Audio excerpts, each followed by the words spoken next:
Yes. Hello, students. How are you guys?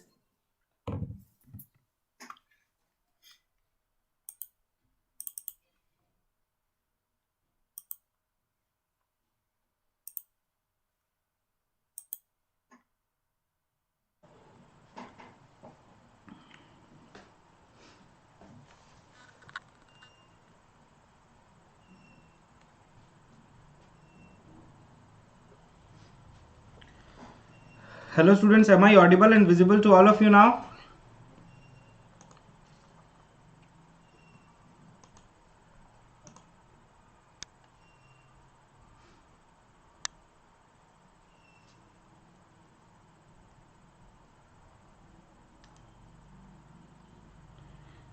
Okay, fine. Okay. So, guys, I welcome all of you in my world of economics and on Unacademy's YouTube channel.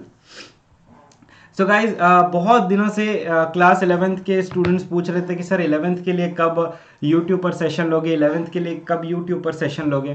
तो आज finally हम लोगों ने decide किया कि 11th के लिए एक यूट्यूब सेशन किया जाए जिसमें सप्लाई चैप्टर को मैं पूरा कवर करूंगा। ये सेशन जो है वो 1.5 घंटे से 2 घंटे के बीच में चल सकता है, क्योंकि इसमें मैं पूरा सप्लाई कवर करूंगा, रिवीजन होगा और कल इसका 10 बजे मेंटी क्विज होगा। तो बैक टू बैक जो होगा सप्लाई कंप्लीट हो जाएगा आज और कल के सेशन मिला के। ओके, तो मैं रिक्वेस्ट करूंगा सभी बच्चों से कि आप लोग शुरू से लास्ट तक बने रहिएगा बेटा, क्योंकि आज का सेशन बड़ा इंपॉर्टेंट होने वाला है। सप्लाई के बेसिक से लेके सप्लाई का जो लास्ट टॉपिक है वहां तक मैं आपको लेके जाऊंगा। और आप लोग सेशन के लास्ट में मैं आपको 5 से 10 मिनट का समय दूंगा। आप मुझे बताइएगा कि आप कौन से टॉपिक्स पर यूट्यूब सेशन चाहते हैं और स्पेशल क्लासेस पर कौन से टॉपिक्स चाहते हैं, सो दैट मैं जनवरी मंथ का जो प्लानिंग है वो आज से ही कर सकूं। ओके, तो आप लोग मुझे जरूर बताइएगा कमेंट पे, लेकिन अभी नहीं, सेशन के एंड पे। Okay, so guys, are you ready? So before starting with the session, let me introduce myself. My name is CS Mayank Agrawal and I am a company secretary by profession and teacher by passion as well as occupation. I have completed my MCOM in Business Policy and Corporate Governance. I am a verified plus educator on an academic platform with a teaching experience of more than 8 years. And I am currently working as a faculty of Economics, Business Studies and Law subjects.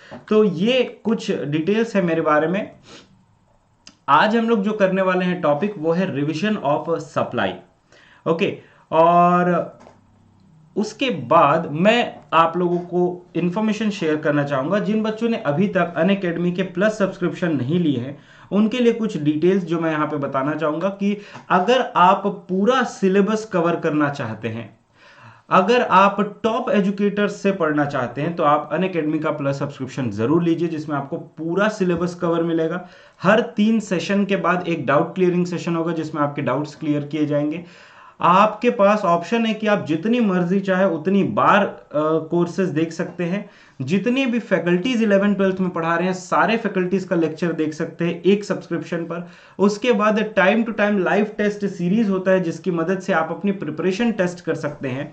Study material आपको PDF format में मिल जाएगा और answer writing session हर आपको course के बाद मिलेगा। जनवरी month में चूंकि दिसंबर मंथ में हमारा पूरा कोर्स कंप्लीट हो जाएगा, तो जनवरी मंथ से मैं पूरा आंसर राइटिंग सेशन लाने वाला हूं माइक्रो इकोनॉमिक्स का। तो आप लोगों को बिल्कुल समझ में आ जाएगा कि क्वेश्चन किस तरीके से पूछे जाते हैं, उसके आंसर्स किस तरीके से लिखने हैं।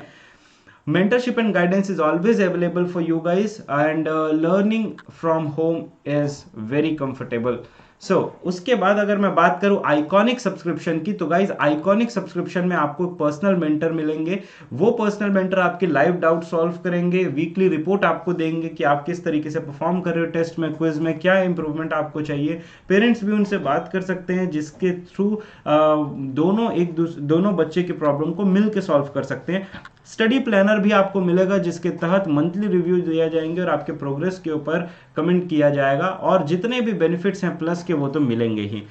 अगर आप लॉन्ग टर्म प्लानिंग करना चाहते हैं और 12th के लिए भी सब्सक्रिप्शन लेना चाहते हैं तो अभी मौका है, इससे पहले कि प्राइसेस बढ़ जाए आप लोग आज ही लॉन्ग टर्म सब्सक्रिप्शन ले लीजिए, जिसके तहत आपको 11th और 12th दोनों मिल जाएगा। 1 महीने, 3 महीने, 6 महीने, 12 महीने, 15 महीने, 18 महीने और 24 महीने का प्लान है। बहुत ही कम कीमत पर आपको सारे सब्जेक्ट्स जितने 11 12th में जितने भी स्ट्रीम हैं, आर्ट साइंस कॉमर्स, और जितने भी फैकल्टीज हैं ये सब मिलेंगे। ऐसा नहीं है कि आपको आर्ट के लिए अलग सब्सक्रिप्शन है, साइंस के लिए अलग सब्सक्रिप्शन है, कॉमर्स के लिए अलग सब्सक्रिप्शन है। ओके, सिर्फ आप लोगों को एक क्लिक पर सारे सब्सक्रिप्शन मिल जाएंगे। ओके, और जो प्लस के स्टूडेंट्स हैं, जैसे बहुत सारे प्लस के मैं स्टूडेंट देख रहा हूँ, तन्वी, श्रीपर्णा, मानस, आई गेस अंशिका, ये सभी लोगों से आप फीडबैक भी ले सकते हैं प्लस के बारे में। ओके, चलिए, ये आइकॉनिक सब्सक्रिप्शन का प्लान जरूर याद रखिएगा बेटा। आपको अगर मेरा लेक्चर पसंद आता है और आप मुझसे जुड़ना चाहते हैं तो मेरा रेफरल कोड जरूर यूज करें, मयंक CS लाइव। इससे आपका सपोर्ट मुझे मिलेगा और ये बड़ा इंपॉर्टेंट है कि आप इस रेफरल कोड को यूज करें ताकि मैं आपको ज्यादा से ज्यादा सर्विसेज दे सकूं अनअकैडमी प्लेटफॉर्म पर लंबे समय तक। So I hope this is very clear to all of you. चलिए अब मुद्दे पे आते हैं, प्रमोशन हो गया, अब मुद्दे पे आते हैं।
Okay, so guys,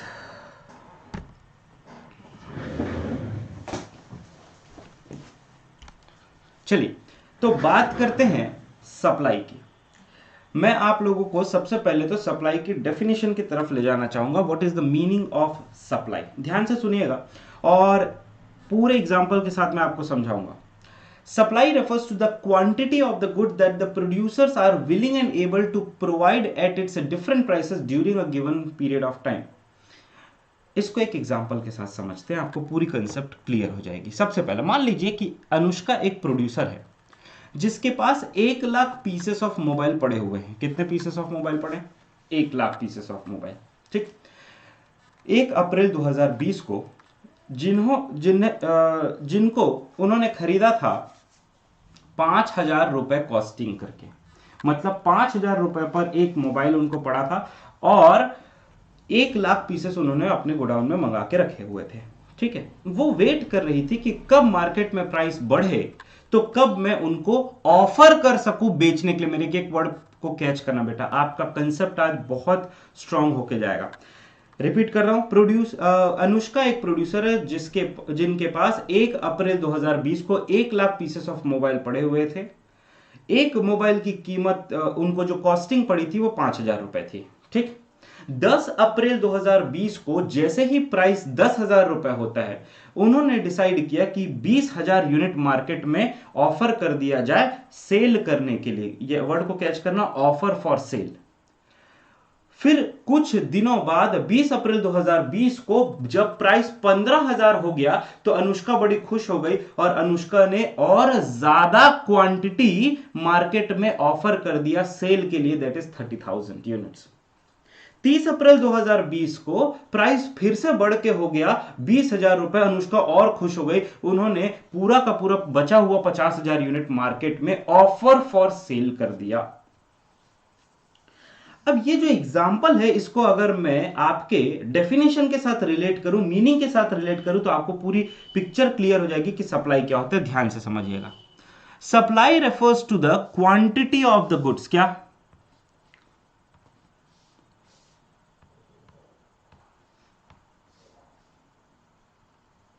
just for minute, कुछ नया आया लगता है। Okay okay, so supply refers to the quantity of the good that the producer is willing and able to offer for sale। provide की जगह आप offer for sale भी लिख सकते हैं। offer for sale at its different prices during a given period of time is known as what is known as supply। आइए समझते हैं। यहां पर जो मैंने आप लोगों को एग्जाम्पल दिया है, it refers to the quantity of a commodity that the producer is willing and offer. Willing and offer का मतलब, विलिंग एंड एबल का मतलब क्या? अनुष्का चाहती है। क्या वो चाहती है मार्केट में ऑफर करना? यस, वो बिल्कुल चाहती है, क्योंकि उसको पता है कि मैंने 5 रुपए में खरीदा था और मार्केट में प्राइस हो गया है 10,000, 15,000, 20,000, तो उसको इच्छा होगी कि मैं ज्यादा से ज्यादा प्रॉफिट कमाऊं, इसलिए वो ज्यादा से ज्यादा मार्केट में ऑफर करेगी सेल के लिए। तो दो वर्ड हो गया। It refers to the quantity of the goods that the producers are willing and able to offer for sale, to offer for sale at its different prices during a given period of time, that is April month. इसका मतलब क्या हुआ? अनुष्का या एक producer जितनी quantity of goods एक particular period of time पर अलग अलग प्राइसेस पर मार्केट में ऑफर करती है सेल के लिए, उसको हम लोग कहते हैं सप्लाई। आई होप आपको डेफिनेशन क्लियर है। मैं आपको एक बार फिर से समराइज करके रिलेट करता हूं। It refers to the quantity 10,000, 15,000, 20,000, sorry 20,000, 30,000, 50,000, ये क्वांटिटी है। That the producer Anushka willing and able, she is willing to offer for sale and she is able to offer for sale, क्योंकि उसके पास स्टॉक 1,00,000 यूनिट पड़ा हुआ था। Eight its different prices, 10,000, 15,000, 20,000, अलग अलग prices पर during a given period of time, that is April month. सवाल ये उठता है कि सर कि प्राइसेस बढ़ रहे हैं तो अनुष्का क्वांटिटी सप्लाई क्यों बढ़ा रही है? इसका लॉजिक अभी समझ जाओ, आगे आपको प्रॉब्लम नहीं होगी। बिल्कुल ध्यान से सुनिएगा सभी लोग। मोबाइल की कॉस्टिंग थी 5,000 रुपए। जब उसने देखा कि मार्केट में प्राइस हो गया 10,000 रुपया, तो उसको प्रॉफिट हुआ 10 अप्रैल को कितने रुपए का? 15,000 रुपए का, सॉरी 5,000 रुपए का। कितने हजार रुपए का हुआ बेटा प्रॉफिट? 5,000 रुपए का उसको प्रॉफिट हुआ। जैसे ही 20 अप्रैल को प्राइस बढ़ के 15,000 हो गया, वैसे ही उसने देखा कि प्रॉफिट तो मेरा 10,000 का हो रहा है, 15,000 माइनस 5,000, 10,000। और जैसे ही 30 अप्रैल को प्राइस हो गया 20,000, कॉस्टिंग थी उसकी 5,000, तो जो आपका प्रॉफिट है वो बढ़ के कितना हो गया? 15,000। इसका मतलब यह है कि एक प्रोड्यूसर के लिए जो सबसे इंपॉर्टेंट चीज होती है दैट इज प्रॉफिट, वो उसके बेसिस पे डिसीजन लेगा कि मार्केट में कितना गुड्स उतारना है, कितनी क्वांटिटी उतारनी है। इसका मतलब यह है कि जैसे जैसे प्राइसेस बढ़ते जाएगा, keeping the cost of the commodity constant and all other factors constant, वैसे वैसे आपकी क्वांटिटी सप्लाइड मार्केट में बढ़ते जाएगी। यहां तक सबको क्लियर है? इसमें किसी को कोई डाउट है तो मुझे बता सकता है।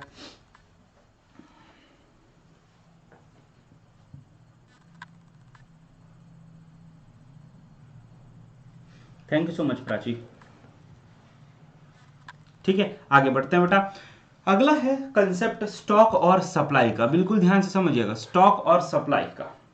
अभी जो हमने एग्जांपल लिया, जो टोटल क्वांटिटी मोबाइल की पड़ी हुई थी अनुष्का के पास, उसको हम कहते हैं स्टॉक। एक पर्टिकुलर पॉइंट ऑफ टाइम पर, it refers to the total quantity of a particular commodity that is available with the firm at a particular point of time is known as stock. हमारे example में 1,00,000 unit जो थी वो stock था mobile का। तो stock का मतलब होता है एक पर्टिकुलर पॉइंट ऑफ टाइम पर, मतलब 1 अप्रैल को, यहां पर देखिए 1 अप्रैल 2020 को अनुष्का के पास 1,00,000 पीसेस ऑफ मोबाइल पड़े हुए थे, इसलिए उसके लिए 1,00,000 पीसेस ऑफ मोबाइल स्टॉक कहलाएगा। दूसरा, सप्लाई का मतलब क्या होता है, जैसा कि अभी हम लोगों ने पढ़ा, it refers to that part of the stock. मुझे एक बात बताओ, अनुष्का जो सप्लाई कर रही थी 20,000, 30,000, 50,000, वो कहां से कर रही थी? वो उसी स्टॉक में से कर रही थी जो उसके पास पड़ा हुआ था, that is 1 lakh pieces of mobile. तो ये जो है, ये सप्लाई जो है वो स्टॉक का ही हिस्सा होता है। मतलब क्या, अलग अलग कीमत पर अलग अलग क्वांटिटी जो प्रोड्यूसर चाहता है और काबिलियत रखता है मार्केट में ऑफर करने के लिए, उसको हम कहते हैं सप्लाई। कुछ और डिफरेंस देख लेते हैं। Stock relates with the point of time, की एक पर्टिकुलर डेट पर, जैसे 1 अप्रैल 2020 को उनके पास जो क्वांटिटी पड़ी थी उसको हम कहते हैं stock, that is point of time. दूसरा होता है period of time. Period of time का मतलब होता है कि एक ड्यूरेशन में, चाहे वो 1 हफ्ता हो, 1 महीना हो, 1 दिन हो या 1 साल हो, उस पीरियड ऑफ टाइम पे उन्होंने कितनी क्वांटिटी सप्लाई की, मार्केट में ऑफर की अलग अलग प्राइसेस पर, उसको हम लोग कहते हैं सप्लाई। Is it clear? अगर आप लोगों को ये लेक्चर अच्छा लग रहा है तो प्लीज अपने फ्रेंड्स के साथ इसे शेयर जरूर कीजिएगा और उन्हें लाइव आने का इनविटेशन दीजिए, सो दैट उनका भी बेनिफिट यहां पर हो सके। अभी बहुत सारी टेक्निकलिटीज पर बात करूंगा डिटेल में। अगला बात करते हैं important points about the supply. तो सबसे पहली चीज तो है क्वांटिटी, दूसरा है willingness and ability to sell, offer for sale, तीसरा है प्राइस ऑफ द कमोडिटी और चौथा है पीरियड ऑफ टाइम। तो ये 4 इंपॉर्टेंट पॉइंट्स है सप्लाई के। आगे बढ़ते हैं, कितनी प्रकार की सप्लाई होती है? तो बेटा 2 प्रकार की सप्लाई होती है। पहला होता है इंडिविजुअल सप्लाई, दूसरा होता है मार्केट सप्लाई। इंडिविजुअल सप्लाई का मतलब क्या होता है कि एक, मेरे वर्ड को कैच करना बेटा फुल कॉन्सेंट्रेशन से, यहां पर रिवीजन इसलिए थोड़ा फास्ट हो जाएगा, लेकिन आपको मेरे वर्ड को बिल्कुल कैच करना है। इंडिविजुअल सप्लाई का मतलब होता है एक पर्टिकुलर कमोडिटी का एक इंडिविजुअल प्रोड्यूसर मार्केट में कितना क्वांटिटी सप्लाई करता है, उसको हम कहते हैं इंडिविजुअल सप्लाई। उदाहरण के तौर पे कार एक पर्टिकुलर कमोडिटी है, ठीक है। अब इसमें मारुति सुजुकी के द्वारा कितनी क्वांटिटी मार्केट में सप्लाई की जाती है एक पर्टिकुलर पीरियड ऑफ टाइम पर, उसको हम लोग कहते हैं इंडिविजुअल सप्लाई। लेकिन मार्केट में टाटा मोटर्स भी है, ह्युंडई भी है, होंडा भी है, फोक्सवैगन भी है, मर्सिडीज भी है, ऑडी भी है, निसान भी है, रेनॉ भी है। तो इन सब का टोटल जो क्वांटिटी मार्केट में इन्होंने कितना सप्लाई किया है, उसको हम कहते हैं मार्केट सप्लाई। तो इंडिविजुअल सप्लाई का मतलब एक पर्टिकुलर कमोडिटी, एक पर्टिकुलर प्रोड्यूसर कितना मार्केट में सप्लाई करना चाहता है। मार्केट सप्लाई का मतलब एक पर्टिकुलर कमोडिटी के जितने भी सप्लायर्स हैं वो कितना मार्केट में सप्लाई करना चाहते हैं, that is known as market supply. इसके बाद अगला पॉइंट है supply function. Supply function refers to the functional relationship between the quantity supplied and the factors affecting supply। जिस तरीके से डिमांड को बहुत सारे फैक्टर्स अफेक्ट करते हैं, जैसे उस पर्टिकुलर कमोडिटी का प्राइस, उस पर्टिकुलर कमोडिटी के अलावा कोई और कमोडिटी है उसका प्राइस, कंज्यूमर की इनकम, इसी प्रकार से जब हम सप्लाई पढ़ रहे हैं तो हमें ध्यान में रखना है प्रोड्यूसर को। प्रोड्यूसर जब मार्केट में क्वांटिटी सप्लाई करेगा तो उसके दिमाग में कौन कौन से ऐसे फैक्टर्स होंगे जिनको ध्यान में रखते हुए वो ये डिसीजन लेगा कि किस तरीके से हम इसको मार्केट में सप्लाई करेंगे। ये होता है फैक्टर्स अफेक्टिंग सप्लाई। एक बच्चे को डाउट है गुज्जर किंग को इंडिविजुअल सप्लाई के ऊपर, मैं फिर से एक्सप्लेन कर देता हूं, बिल्कुल ध्यान से समझिएगा। एक एग्जांपल देता हूं कार का। मारुति सुजुकी एक पर्टिकुलर फर्म है, एक इंडिविजुअल फर्म है जो मार्केट में कार सप्लाई करती है। तो यहां पर इंडिविजुअल सप्लाई का मतलब होता है कि एक particular commodity that is car, उसका एक particular supplier that is Maruti Suzuki market में कितना सप्लाई करता है क्वांटिटी, उसको हम कहते हैं इंडिविजुअल सप्लाई। और कार के जितने भी सप्लायर्स हैं जो वो टोटल क्वांटिटी सप्लाई करते हैं मार्केट में, उनको हम कहते हैं market supply. Is it clear? मैंने अभी गुज्जर वो एग्जांपल दिया बेटा, ठीक है। चलिए सप्लाई फंक्शन की अगर मैं बात करूं तो सप्लाई फंक्शन क्या कहता है? It refers to the functional relationship between the quantity supplied and the factors affecting supply. इसका मतलब क्या, अभी मैंने बताया कि सप्लाई को बहुत सारे फैक्टर्स अफेक्ट करते हैं। एक प्रोड्यूसर जब ये डिसीजन लेता है कि मुझे कितना क्वांटिटी सप्लाई करना है, तो उसको बहुत सारे फैक्टर कंसिडर करने पड़ते हैं, एक एक करके हम लोग जानेंगे। तो दोनों चीज आपको ध्यान में रखना है, एक है इंडिविजुअल सप्लाई और दूसरा है मार्केट सप्लाई। अगर आप लोगों को इंडिविजुअल सप्लाई और मार्केट सप्लाई बेटा कोई एक पर्टिकुलर कार आप उसमें मॉडल भी ले सकते हो, आप उसमें वेरिएंट भी ले सकते हो, आप उसमें डीजल वेरिएंट और पेट्रोल वेरिएंट, वो सब मैं आपको जनरल एग्जांपल दे रहा हूं गुज्जर, ठीक है। अभी बात करते हैं इंडिविजुअल सप्लाई फंक्शन की। तो इंडिविजुअल सप्लाई फंक्शन को कौन कौन से फैक्टर्स अफेक्ट कर सकते हैं, ध्यान से समझिएगा। यहां पे जो शॉर्ट फॉर्म्स लिखे हुए हैं, P of X, P of zero, P of F, S T, T J, इसका फुल फॉर्म क्या है, ध्यान से समझिएगा। P ऑफ एक्स का मतलब होता है जो पर्टिकुलर कमोडिटी है, दैट इज जिस कमोडिटी का हम एनालिसिस कर रहे हैं वो पर्टिकुलर कमोडिटी का प्राइस। ऑब्वियस सी बात है कि अभी हम लोगों ने पढ़ा था कि जैसे जैसे कीमत बढ़ते जाएगी, अनुष्का के पास जो मोबाइल रखा है उसका, वैसे वैसे वो सप्लाई मार्केट में बढ़ाते जाएगी। तो ये प्राइस ऑफ कमोडिटी एक्स जिसका हम एनालिसिस कर रहे हैं। दूसरा है PO, that is price of the other commodity.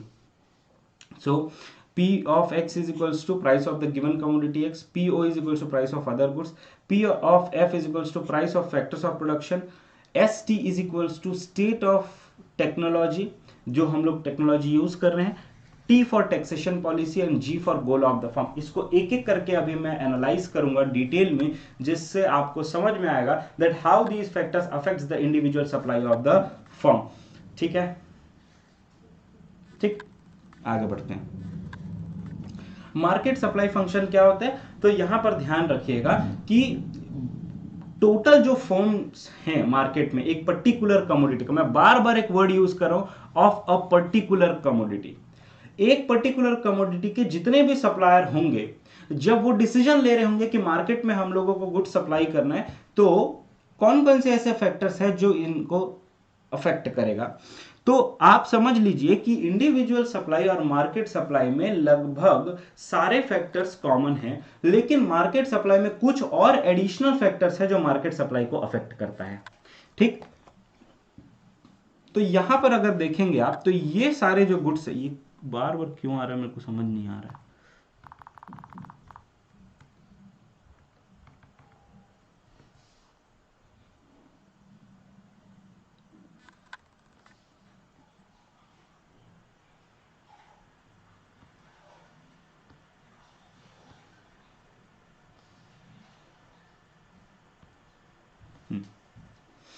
Okay, तो ये जो सारे फैक्टर्स हैं, ये सारे फैक्टर जो हैं, ये इंडिविजुअल सप्लाई और मार्केट सप्लाई दोनों में कॉमन है।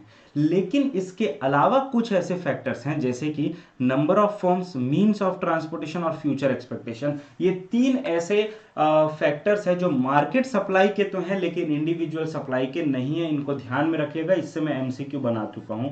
कल आप लोग आज जो पढ़ोगे उसी के बेसिस पे आपका कल मेंटी क्विज होगा, बहुत मजा आएगा, लास्ट तक बने रहिएगा। चलिए, सबसे इंपॉर्टेंट टॉपिक आ चुका है इस चैप्टर का, factors affecting individual supply.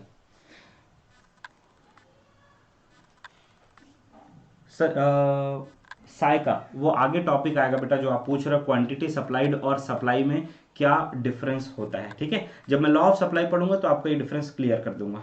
Fine, कल की मेंटी की टाइमिंग होगी सुबह 10 बजे।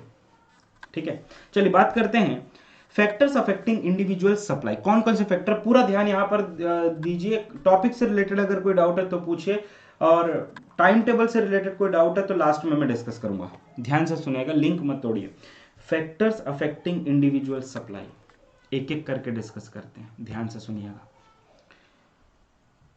फैक्टर्स अफेक्टिंग इंडिविजुअल सप्लाई को दो पार्ट में डिवाइड किया जा सकता है। एक होगा price of the given commodity और दूसरा होगा अदर फैक्टर्स। मतलब क्या, सबसे मेन जो फैक्टर होगा वो होगा उस पर्टिकुलर कमोडिटी का प्राइस।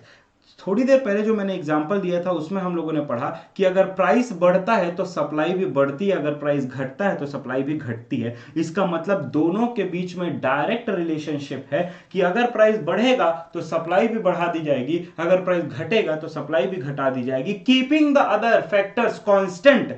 उसमें हम लोगों ने कॉस्ट ऑफ मोबाइल को कांस्टेंट रखा था। इसी वजह से जैसे जैसे प्राइस बढ़ते जा रहा था अनुष्का का प्रॉफिट मार्जिन भी बढ़ते जा रहा था, जैसे जैसे प्राइस कम होते जा रहा था उसका प्रॉफिट मार्जिन कम होते जा रहा था, और उसी के बेसिस पे वो डिसीजन लेती है कि सप्लाई करना है या नहीं करना है। फाइन, आगे बात करते हैं price of the factors of production. अभी ध्यान से सुन लो, अपने मन को एकदम शांत कर लो और जो मैं कह रहा हूं उसको ध्यान से सुनना। एक प्रोड्यूसर के लिए जो सबसे इंपॉर्टेंट चीज होता है जिसके लिए वो बिजनेस करता है वो होता है उसका प्रॉफिट। हर्षद मेहता स्कैम 1992 में हर्षद मेहता ने एक डायलॉग कहा था कि ओल्ड स्कूल हो या न्यू स्कूल, सबके बुक में एक कंसेप्ट कॉमन होता है और वो होता है प्रॉफिट। ऐसा कुछ डायलॉग था उसका। तो वो जो प्रोड्यूसर है उसके लिए सबसे इंपॉर्टेंट होता है प्रॉफिट, चाहे वो कोई भी प्रोड्यूसर हो, किसी भी कमोडिटी का प्रोड्यूसर। अभी समझना, हम लोग जब अदर फैक्टर्स का एनालिसिस कर रहे हैं तो जो फैक्टर है जैसे कॉस्ट ऑफ प्रोडक्शन, उसके अलावा जितने भी अदर फैक्टर्स है वो कांस्टेंट रहेंगे, जैसे कि price of the given commodity constant रहेगा। ठीक, अभी समझना, इसको एक एग्जांपल के साथ समझाऊंगा। मान लीजिए, अच्छा पहले तो ये समझो कि फैक्टर ऑफ प्रोडक्शन क्या होता है। एक प्रोड्यूसर बहुत सारे अलग अलग रिसोर्सेस को यूज करता है प्रोडक्शन करने के लिए। उदाहरण के तौर पे लैंड, लेबर, कैपिटल, एंटरप्रेन्योर। तो लैंड, लेबर, कैपिटल, एंटरप्रेन्योर को वो पेमेंट करता है in the form of rent, wages, interest and profit. Cost chapter में मैंने पढ़ाया है ये। यही इसी का सम टोटल क्या कहलाता है? Cost of production. अब आप सोचिए कि एक पर्टिकुलर प्रोड्यूसर का अगर कॉस्ट ऑफ प्रोडक्शन घट रहा है तो वो खुश होगा कि दुखी होगा? मुझे कमेंट पे आंसर दीजिए फटाफट। जो प्रोड्यूसर है अगर उसका कॉस्ट ऑफ प्रोडक्शन कम हो रहा है तो वो खुश होगा कि दुखी हो जाएगा? खुश हो जाएगा, ऑब्वियसली खुश होगा, क्योंकि कॉस्ट ऑफ प्रोडक्शन उसका कम हो रहा है। और अगर प्राइस कांस्टेंट है तो उसका प्रॉफिट बढ़ने लगेगा और उसके साथ साथ सप्लाई भी बढ़ने लगेगा। सर एक एग्जांपल के थ्रू समझाइए, बड़ा मजा आएगा। ध्यान से सुनिएगा एग्जांपल क्या कहता है। कॉस्ट ऑफ प्रोडक्शन जब 5,000 रुपए था, price of the given commodity 10,000 रुपए चल रही थी, तो उस प्रोड्यूसर को प्रॉफिट हो रहा था 5,000 रुपए का। और वो जो मार्केट में गुड्स सप्लाई कर रहा था वो टोटल सप्लाई हो रहा था 1,000 यूनिट का। कितने हजार यूनिट्स का बेटा? 1,000 यूनिट्स का वो सप्लाई कर रहा था मार्केट में। ठीक, यहां तक क्लियर? अभी हुआ क्या, किसी भी कारण से जो फैक्टर ऑफ प्रोडक्शन है उसकी कीमत कम हो गई, जिसकी वजह से उसका कॉस्ट ऑफ प्रोडक्शन क्या हो गया? कम हो गया। अब जैसा कि मैंने बताया कि आपको दूसरे फैक्टर क्या रखने हैं? कांस्टेंट रखने हैं। ठीक, जैसे कि प्राइस जो है वो 10,000 का 10,000 रहेगा। अब आप समझिए कि कॉस्ट ऑफ प्रोडक्शन है 2,000, प्राइस है 10,000, तो उसको ओवरऑल प्रॉफिट कितना हो रहा होगा? तो 8,000 हो रहा होगा। इसका मतलब क्या हुआ कि जैसे ही कॉस्ट ऑफ प्रोडक्शन घटा प्रॉफिट बढ़ गया, और प्रॉफिट बढ़ गया तो सप्लाई बढ़ गया, क्योंकि मैंने कहा था प्रोड्यूसर के लिए सबसे इंपॉर्टेंट होता है प्रॉफिट। प्रॉफिट बढ़ेगा तो सप्लाई भी ऑटोमेटिकली बढ़ जाएगी। यस और नो? Is it clear? उसी का जस्ट उल्टा अगर हम लोग करें तो अगर कॉस्ट ऑफ प्रोडक्शन बढ़ता है, प्राइस कांस्टेंट रहती है, तो उसका प्रॉफिट घट जाएगा। जैसे कि यहां पर कॉस्ट ऑफ प्रोडक्शन 5,000 से बढ़ के 8,000 रुपए हो गया, जिसकी वजह से उसका प्रॉफिट 5,000 से घट के 2,000 हो गया, और इसलिए उसने सप्लाई भी घटा दी। I hope this is very clear to all of you.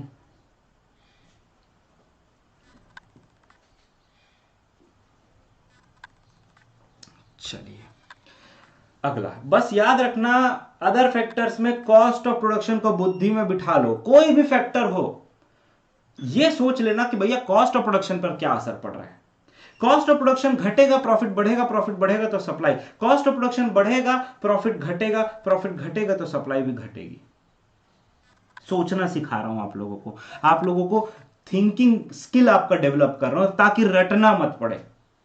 ठीक है, हमने जो अपने बचपन में फेस किया वो आप ना करें। कंसेप्चुअली समझो, पूरी चीज समझ में आएगी। स्टेट ऑफ टेक्नोलॉजी, अगर एक प्रोड्यूसर एडवांस्ड टेक्नोलॉजी यूज कर रहा है तो धीरे धीरे उसका कॉस्ट ऑफ प्रोडक्शन जो है वो कम होगा। कॉस्ट ऑफ प्रोडक्शन कम होगा तो प्रॉफिट मार्जिन बढ़ेगा, प्रॉफिट मार्जिन बढ़ेगा तो सप्लाई भी बढ़ेगी।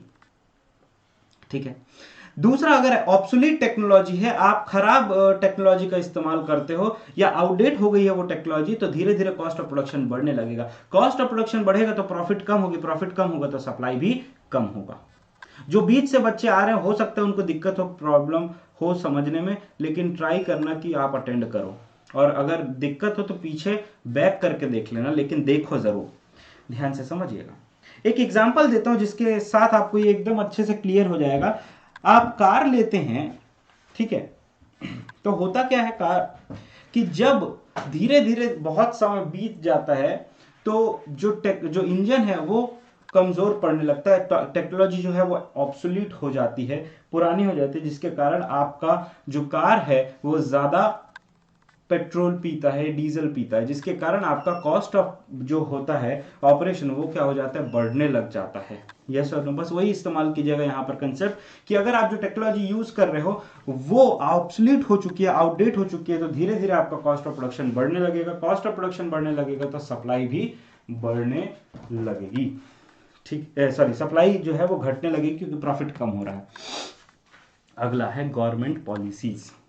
अगर मान लीजिए कि गवर्नमेंट ने अपना टैक्सेस बढ़ा दिया, गवर्नमेंट जब अपना टैक्सेस बढ़ा देती है तो इससे आपका कॉस्ट ऑफ प्रोडक्शन बढ़ जाता है। जब आपका कॉस्ट ऑफ प्रोडक्शन बढ़ेगा तो प्रॉफिट कम हो जाएगा, प्रॉफिट कम हो जाएगा तो सप्लाई भी कम हो जाएगी। उसका जस्ट उल्टा, अगर गवर्नमेंट अपने टैक्सेस कम कर देती है तो कॉस्ट ऑफ प्रोडक्शन कम हो जाएगा, कॉस्ट ऑफ प्रोडक्शन कम होगा तो प्रॉफिट मार्जिन बढ़ जाएगा, और प्रॉफिट मार्जिन बढ़ेगा तो सप्लाई भी बढ़ जाएगी।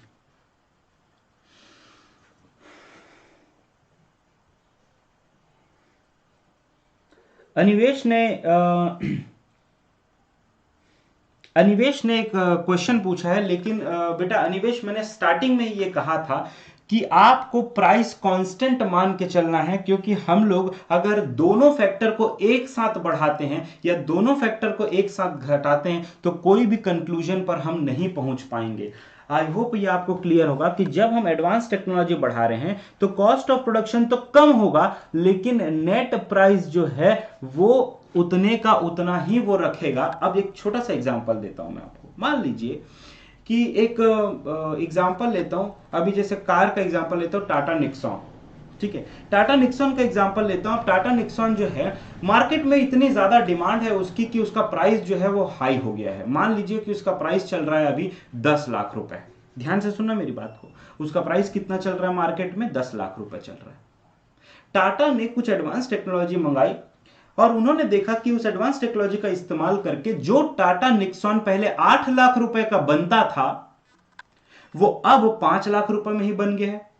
लेकिन मार्केट में इतनी डिमांड है कि 10 लाख रुपए ही रखेंगे वो लोग कीमत। तो आप समझिए कि पहले 8 लाख रुपए का कॉस्ट ऑफ प्रोडक्शन था, 10 लाख रुपए मार्केट में प्राइस था, तो 2 लाख रुपए का प्रॉफिट मार्जिन होता था। एडवांस टेक्नोलॉजी का यूज किया जिससे कि कॉस्ट ऑफ प्रोडक्शन घट के 5 लाख हो गया, लेकिन मार्केट में अभी भी प्राइस वो लोग 10 लाख रुपए ही रखेंगे क्योंकि डिमांड उतनी है। तो प्रॉफिट मार्जिन जो है वो क्या हो गया, बढ़ गया, 2 लाख से बढ़ के 5 लाख रुपए हो गया, और इस वजह से वो सप्लाई बढ़ा देगा। याद रखिएगा, सिर्फ profit, keeping the other factors constant when we are analysing the other factors, ये सबसे इंपॉर्टेंट है।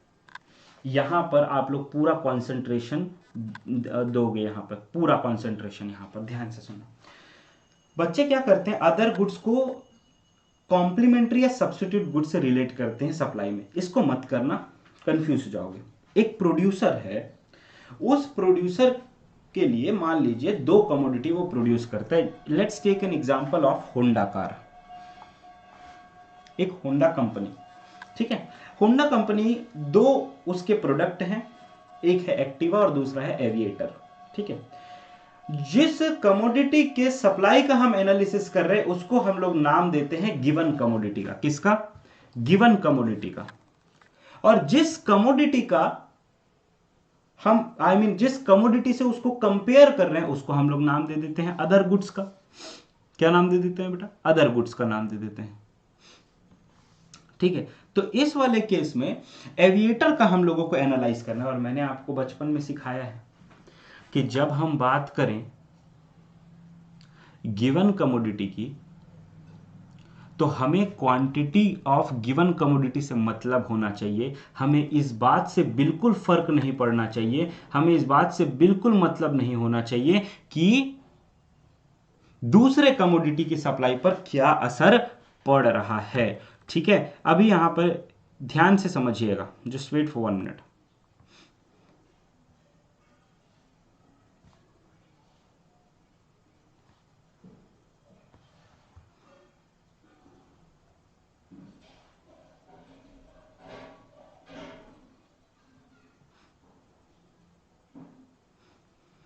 ठीक है, बिल्कुल ध्यान से समझिएगा।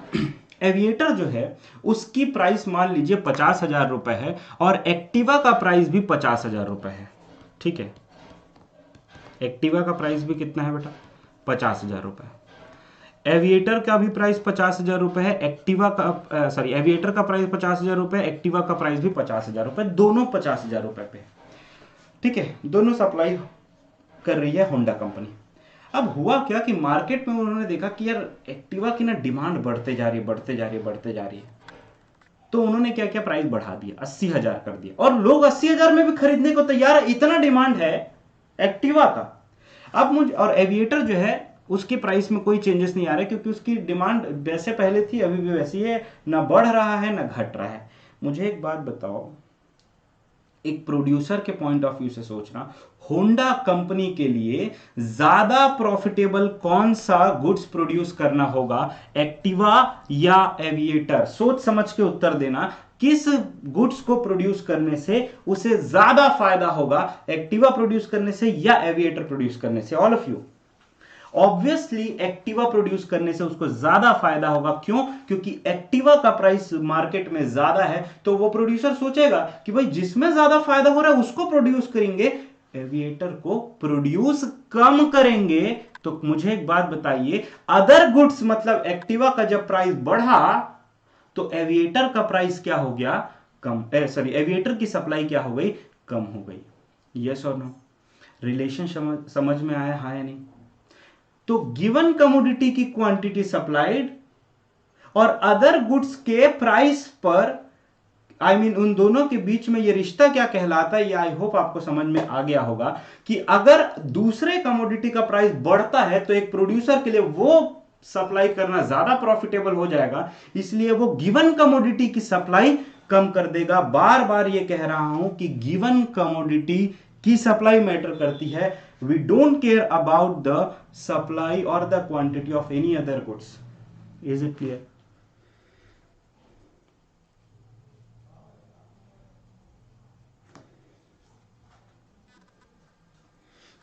ठीक है। आगे बढ़ते हैं। आई होप ये price of the other goods एकदम अच्छे से क्लियर है। फिर से, price of the other goods अगर बढ़ता है, पहले वाला कंसेप्ट समझ लो, price of the other goods अगर बढ़ता है, प्रॉफिट इन अदर गुड्स ज्यादा होगा, है ना? जैसे एक्टिवा का एग्जांपल देते, इसलिए गिवन कमोडिटी की सप्लाई क्या हो जाएगी? कम हो जाएगी, रिड्यूस हो जाएगी। वहीं अगर price of the other goods जो है वो कम होता है तो प्रॉफिट इन अदर गुड्स भी कम हो जाएगा, जिसके कारण गिवन गुड्स की सप्लाई हम लोग बढ़ा देंगे। जस्ट उल्टा केस लेना है यहां पर। यस। आगे बढ़ते हैं गोल्स या ऑब्जेक्टिव ऑफ द फर्म की। अभी मेरी बात को ध्यान से समझना, सप्लाई बढ़ेगी या घटेगी ये फर्म के उद्देश्य पर भी निर्भर करता है, ये फर्म के ऑब्जेक्टिव या गोल पर भी निर्भर करता है। अगर मान लीजिए फर्म को लगता है कि यार प्रॉफिट ना थोड़े दिन बाद कमा लेंगे, लेकिन हम लोगों को मार्केट शेयर कैप्चर करना है, पूरे मार्केट में सिर्फ एक ही किंग होना चाहिए और वो होगा मैं, ऐसा फर्म सोचती है, मैं नहीं। ठीक है, तो उस केस में उस केस में होगी क्या? इसका एक एग्जांपल लेते हैं, जियो जब मार्केट में आया, जियो जब टेलीकॉम सेक्टर में आया तो उनका पूरा जो उद्देश्य था वो मार्केट शेयर कैप्चर करने का था। हर मोबाइल में अगर सिम हो तो सिर्फ जियो का हो, हर मोबाइल में अगर कोई सिम यूज करे तो सिर्फ और सिर्फ जियो का यूज होना चाहिए। इस उद्देश्य के साथ उन्होंने मार्केट में एंट्री की। मुझे एक बात बताओ, अगर किसी का उद्देश्य है मार्केट शेयर कैप्चर करना तो वो प्राइस कम रखेगा कि प्राइस ज्यादा रखेगा? या उल्टा अगर मैं क्वेश्चन को बदल दूं तो वो कम प्राइस पे ज्यादा सप्लाई करेगा या ज्यादा प्राइस पर ज्यादा सप्लाई करेगा? कम प्राइस पर ज्यादा सप्लाई करेगा। जब वो कम प्राइस पर ज्यादा सप्लाई करेगा तो धीरे धीरे जितने भी लोग हैं वो दूसरे कमोडिटी से शिफ्ट होके इस पर्टिकुलर कमोडिटी के पास आ जाएंगे, जैसा कि हुआ।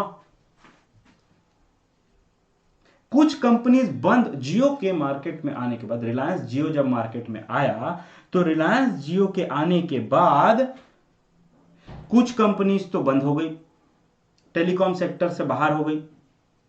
कुछ कंपनी जो दो दुश्मन थी वो दोनों मर्ज हो गई। ठीक।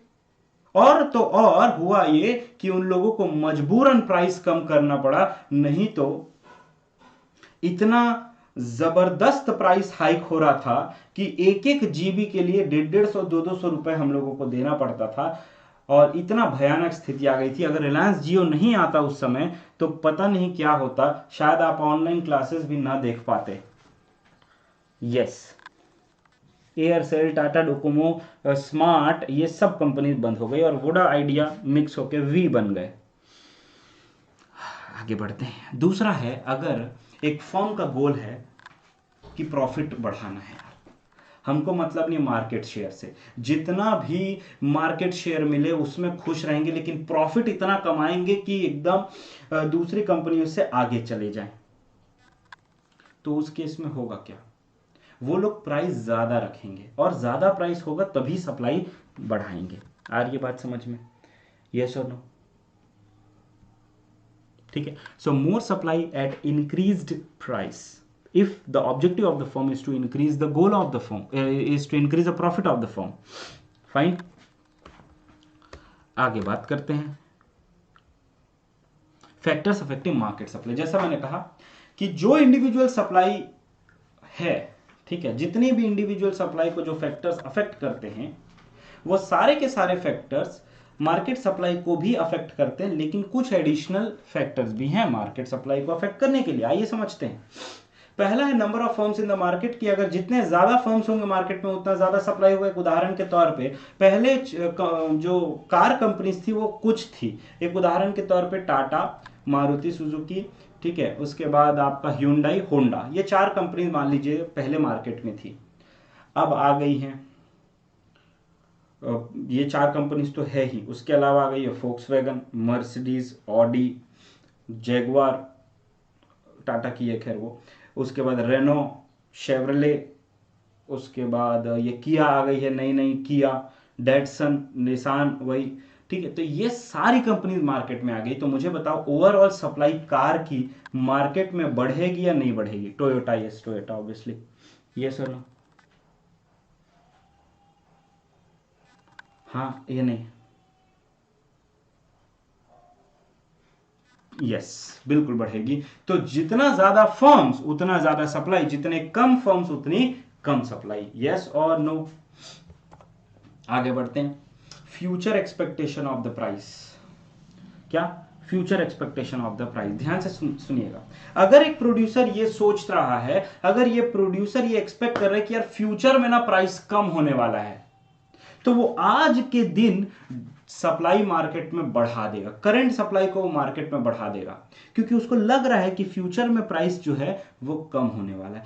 फ्यूचर में अगर प्राइस कम होता है तो वो करंट सप्लाई को बढ़ा देगा, जिससे उसको आज के दिन ज्यादा प्रॉफिट होगा। यस और नो? अगर प्रोड्यूसर को लगता है कि फ्यूचर में प्राइस बढ़ने वाला है तो आज एक काम करो, सप्लाई को कम कर दो, मार्केट में सप्लाई मत करो, प्राइस को बढ़ने दो और बढ़ने दो और बढ़ने दो, और जब मार्केट में प्राइस बढ़ जाए तब सप्लाई करो, माला माल हो जाएंगे। आ रही है बात समझ में? याद करो तारक मेहता का उल्टा चश्मा, जिस एपिसोड में बाबरी की एंट्री हुई थी, बाबरी की एंट्री किस लिए हुई थी? प्याज की होर्डिंग कर रहे थे। यस और नो? प्याज को वो लोग स्टॉक करके रख रहे थे। जितना ज्यादा देर तक आप उसको स्टॉक को होल्ड करके रखोगे, मार्केट में प्राइस बढ़ने लगे, जब मार्केट में प्राइस बढ़ जाएगा तो सप्लाई बढ़ा दो। लेकिन जब लग रहा है कि फ्यूचर में प्राइस बढ़ने वाला है तो आप आज सप्लाई कम कर दोगे, फ्यूचर में बढ़ा दोगे। यस और no?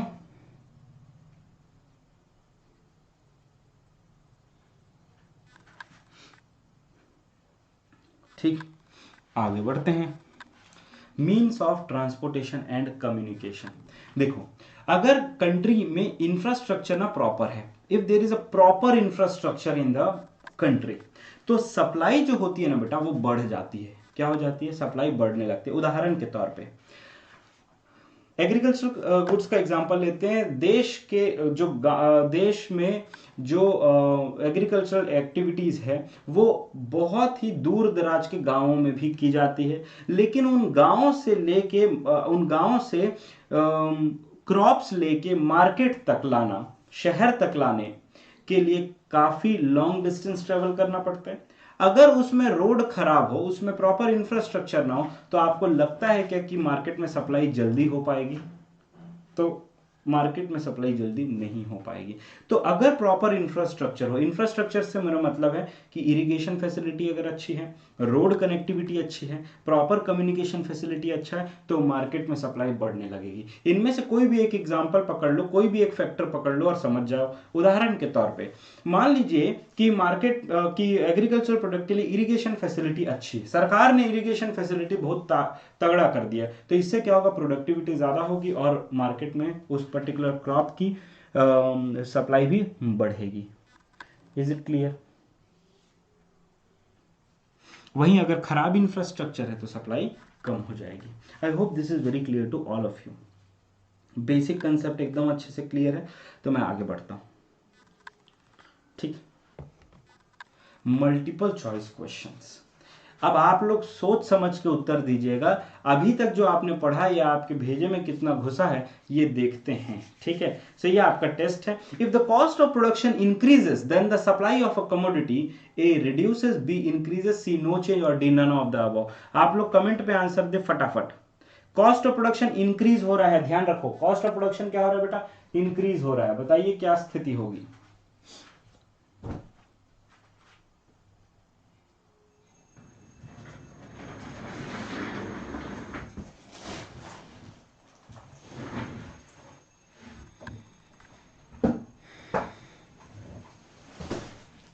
Price, sorry, supply reduce हो जाएगी, रिड्यूस हो जाएगी बेटा कैप्टन। देखो, जितने लोग इंक्रीज बोल रहे हैं, लगता है वो लेट से आए हैं या उन्होंने लेक्चर ढंग से सुना नहीं। बेटा कॉस्ट ऑफ प्रोडक्शन अगर इंक्रीज होगा तो आपका प्रॉफिट मार्जिन कम हो जाएगा, क्योंकि आपका प्राइस क्या रहेगा? कांस्टेंट रहेगा। तो कॉस्ट ऑफ प्रोडक्शन बढ़ेगा तो आपका प्रॉफिट कम हो जाएगा, प्रॉफिट कम हो जाएगा तो सप्लाई भी कम हो जाएगी। Correct answer is reduces, exactly, इसीलिए। ठीक है, तो जो भी लेट से आ रहे हैं उनको मैं रिक्वेस्ट करूंगा कि पुराना जो है पीछे का जरूर देख लें, तो आपको क्लैरिटी एकदम अच्छे से मिल जाएगी। If the number of firms in the market increases, then the market supply, no change, reduces, increases, none of the above. A, B, C, D. फटाफट आंसर देंगे कमेंट में।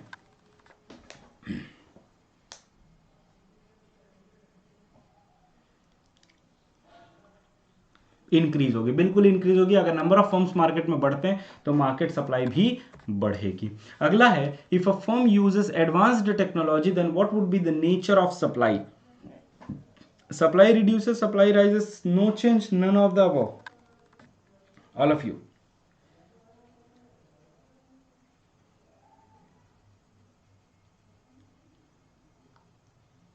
Rises. Very good. तो अगर मान लीजिए कि फर्म एडवांस टेक्नोलॉजी यूज कर रही है तो कॉस्ट ऑफ प्रोडक्शन कम हो जाएगा, कॉस्ट ऑफ प्रोडक्शन कम हो जाएगा तो प्रॉफिट बढ़ जाएगा, प्रॉफिट बढ़ जाएगा तो सप्लाई भी बढ़ जाएगी। ठीक, अगला प्रश्न। अच्छा, अगला प्रश्न समाप्त होता है यहाँ पे। अब बात करते हैं सप्लाई शेड्यूल की। जो एक बच्ची पूछ रही थी कि सर क्वांटिटी सप्लाइड और सप्लाई में क्या डिफरेंस होता है? बेटा अभी आपको समझ में आ जाएगा। ठीक है, क्वांटिटी सप्लाइड और सप्लाई में क्या डिफरेंस होता है। वो बच्ची है या चली गई? अगर वो बच्ची है तो प्लीज कमेंट में हाय हेलो कुछ लिख के भेजो। कैप्टन जरूर बेटा, कल बहुत सारे क्वेश्चंस करेंगे, कल करेंगे, लेकिन हाँ साइका थी, ओके, कल जरूर करेंगे बेटा। ठीक है, मेंटी क्विज पूरा इसी के लिए है। चलो, सप्लाई स्केड्यूल क्या कहता है, ध्यान से समझना। स्केड्यूल का मतलब होता है टेबल। क्या होता है स्केड्यूल का मतलब? टेबल। तो सप्लाई स्केड्यूल एक ऐसा टेबल है जिसमें अलग अलग प्राइसेस पर अलग अलग क्वांटिटी जो हम सप्लाई करते हैं उसका जो डिटेल होता है उसको हम लोग कहते हैं supply schedule. Saika is here, very good Saika. बेटा आपके प्रश्न का उत्तर मिलने वाला है, बिल्कुल ध्यान से सुनिएगा। इंडिविजुअल सप्लाई स्केड्यूल ध्यान से समझिएगा। हम लोगों ने थोड़ी देर पहले इंडिविजुअल सप्लाई के बारे में पढ़ा और मार्केट सप्लाई के बारे में पढ़ा, बिल्कुल ध्यान से। इंडिविजुअल सप्लाई स्केड्यूल क्या होता है कि एक ऐसा टेबल जिसमें एक पर्टिकुलर प्रोड्यूसर के द्वारा कितनी क्वांटिटी सप्लाई की जा रही है अलग अलग प्राइसेस पर, उसको हम लोग कहते हैं सप्लाई स्केड्यूल। उदाहरण के तौर पे बिल्कुल ध्यान से सुना, जब 5 रुपए प्राइस था तो 1 यूनिट ऑफ कमोडिटी सप्लाई की जा रही थी मार्केट में। जब प्राइस बढ़ के 10 रुपए हो गया तो 2 यूनिट, जब प्राइस बढ़ के 15 हो गया तो 3 यूनिट, जब प्राइस बढ़ के 20 हो गया तो 4 यूनिट, जब प्राइस बढ़ के 25 हो गया तो 5 यूनिट मार्केट में सप्लाई की जा रही थी। अब बिल्कुल ध्यान से सुनिएगा, यहां पर साइका का डाउट क्लियर होने वाला है। बिल्कुल अलग अलग प्राइसेस पर जो अलग अलग क्वांटिटी सप्लाई की जा रही है मार्केट में, उस पूरे टेबल को हम कहते हैं सप्लाई। क्या बोला मैं? Supply refers to the quantity of the commodity that the producer is willing and able to supply at its different prices during a given period of time is known as supply. तो supply का मतलब अलग अलग prices पर अलग अलग quantity जो offer की जा रही है मार्केट में, उसको हम सप्लाई कहते हैं। ठीक है, आई होप ये सप्लाई क्लियर होगा। सप्लाई क्या होता है? साइका सप्लाई क्लियर है बेटा? तो अब मैं क्वांटिटी सप्लाइड पर आता हूं। अब अगर मैंने पूछा कि देखिए कि एक पर्टिकुलर प्राइस पर, जैसे 15 रुपए पर, ये एक पर्टिकुलर प्राइस है, इस एक पर्टिकुलर प्राइस पर एग्जैक्ट कितनी क्वांटिटी मार्केट में ऑफर की जा रही है सेल के लिए, तो इसको हम कहेंगे क्वांटिटी सप्लाइड। इसको हम क्या कहेंगे? Quantity supplied. तो अलग अलग प्राइसेस पर अलग अलग क्वांटिटी जो मार्केट में सप्लाई की जा रही है उसको हम लोग कहेंगे, या मार्केट में ऑफर फॉर सेल किया जा रहा है उसको हम लोग कहेंगे सप्लाई। वहीं अगर मैं बात करूं क्वांटिटी सप्लाइड की, तो एक पर्टिकुलर प्राइस पे जो एग्जैक्ट क्वांटिटी हम सप्लाई कर रहे हैं that is known as quantity supplied. I hope it is very clear to all of you.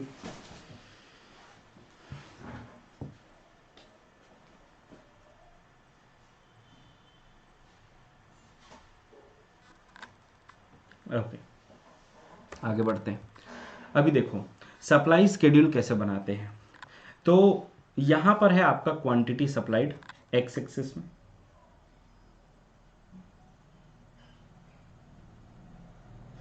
Captain को इस पे कंफ्यूजन हो रहा है। एक मैं थोड़ा सा क्लैरिटी देना चाहूंगा आप लोगों को, बिल्कुल ध्यान से समझिएगा।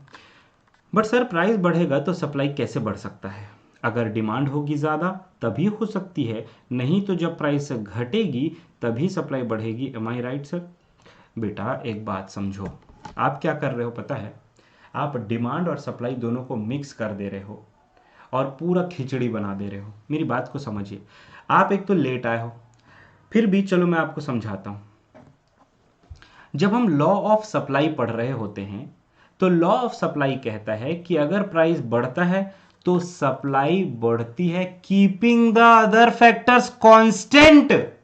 इसका मतलब आप समझ रहे हो कि बाकी सारे फैक्टर्स कांस्टेंट रखना है, और सिर्फ अगर प्राइस की अगर मैं बात करूं तो प्रोड्यूसर क्या करेगा, इसका मतलब कॉस्ट भी कांस्टेंट रखना पड़ेगा।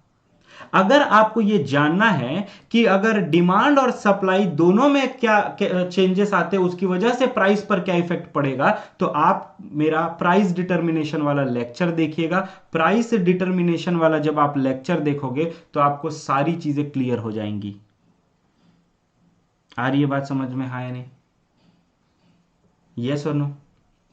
अब आप एक चलो आपको कंफ्यूजन हो रहा है तो और एक चीज मैं आपको बताता हूं। लॉ ऑफ सप्लाई जो हम लोग अभी जिस बेसिस पे पढ़ रहे हैं वो लॉ ऑफ सप्लाई क्या कहता है आप समझिए। आगे खैर ये क्वेश्चन आता है ये टॉपिक, लेकिन मैं यहीं पर क्लियर कर देता हूं। लॉ ऑफ सप्लाई कहता है या लॉ ऑफ डिमांड कहता है प्राइस के बढ़ने से क्वांटिटी पर क्या असर पड़ेगा। चलो सप्लाई की बात करते हैं। अगर मेरी बात को ध्यान से सुनो, अगर प्राइस बढ़ता है तो सप्लाई बढ़ेगी, लेकिन लॉ ऑफ सप्लाई ये नहीं बताता है कि सप्लाई बढ़ेगी तो प्राइस पर क्या असर पड़ेगा? तो बेटा ये कॉमन सेंस लगाओ कि लॉ ऑफ सप्लाई कहता है प्राइस बढ़ने से तो सप्लाई बढ़ाई जाएगी, लेकिन अगर मार्केट में सप्लाई ज्यादा हो गया तो बेटा प्राइस कम हो जाएगा। आ रही है बात समझ में? हाँ या नहीं?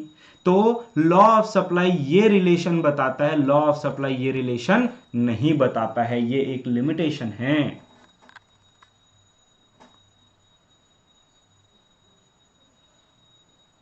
ठीक है, तो प्लीज कंसेप्ट को मिक्स मत करो, नहीं तो बड़ा दिक्कत हो जाएगा। बट आई होप आपको क्लियर है और दिमाग में ऐसे डाउट आने चाहिए। बिल्कुल, आगे बढ़ते हैं। इंडिविजुअल सप्लाई कर्व बनाना है हम लोगों को। तो देखो, जैसे जैसे यहां पर प्राइसेस बढ़ते जा रहे, जब प्राइस 5 रुपए था तो क्वांटिटी सप्लाइड थी 1 यूनिट की। जब प्राइस बढ़ के 10 रुपए हो गया तो क्वांटिटी जो है, क्वांटिटी सप्लाइड जो है वो 2 यूनिट हो गया। जब प्राइस और बढ़ के 15 रुपए हो गया तो क्वांटिटी सप्लाइड और बढ़ा दी गई 3 यूनिट तक। जब प्राइस 20 रुपए हो गया तो क्वांटिटी सप्लाइड 4 यूनिट कर दी गई। जब प्राइस 25 रुपए हो गया तो क्वांटिटी सप्लाइड बढ़ा के 5 यूनिट कर दिया गया। जब इन सभी पॉइंट्स को हम लोग जोड़ेंगे तो एक खूबसूरत सा स्ट्रेट लाइन ड्रॉ होगा, और ये स्ट्रेट लाइन क्या दिखाता है बेटा? ये स्ट्रेट लाइन दिखाता है आपका सप्लाई कर्व। इसमें किसी को कोई डाउट है तो पूछ सकता है मुझसे। Is it clear? Yes, any time captain. बेटा आप अपना नाम बता दो, कैप्टन जे। बच्चे इतने, इसको देखो गुज्जर किंग आया है, तो थोड़ा रियल नेम बता दिया करो बेटा। तो मेरे को क्या, आप लोगों को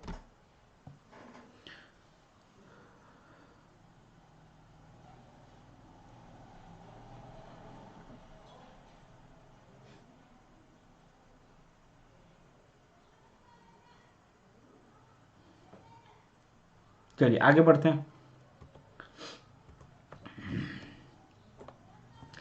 ध्यान से सुनिएगा, ये सब एक्सप्लेनेशन है, आप लोग एक्सप्लेनेशन देख सकते हो, ठीक है? चाहो तो स्क्रीनशॉट भी ले सकते हो।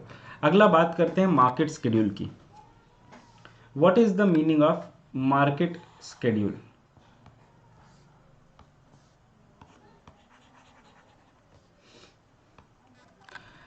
अभी मार्केट स्केड्यूल का मतलब होता है जितने भी प्रोड्यूसर्स हैं मार्केट में, जितने भी प्रोड्यूसर्स हैं मार्केट में, वो सभी के सभी जितना मार्केट में सप्लाई करेंगे उसको हम लोग कहते हैं मार्केट सप्लाई, जो मैं ऑलरेडी बता चुका हूं। अभी ध्यान से समझिएगा, एक एग्जांपल के थ्रू इसको समझाता हूं, बिल्कुल ध्यान से। जब प्राइस 5 रुपए था तो quantity supplied by producer A, ये क्या है? प्रोड्यूसर ए, ठीक है?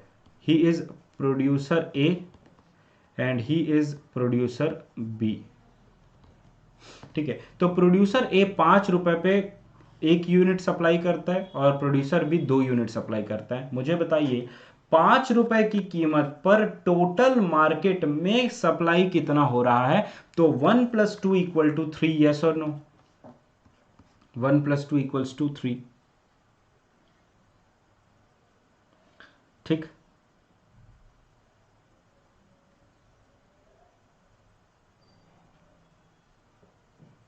ठीक है, 10 रुपए जब प्राइस बढ़ जाता है तो क्वांटिटी सप्लाइड बाय ए कितना है? 2। क्वांटिटी सप्लाइड बाय बी कितना है? 4। टोटल मार्केट में सप्लाई कितना हो रहा है? 6, ठीक है? इसका मतलब यह हुआ कि market supply is nothing but the sum total of individual supply. क्या? Sum total of individual supply.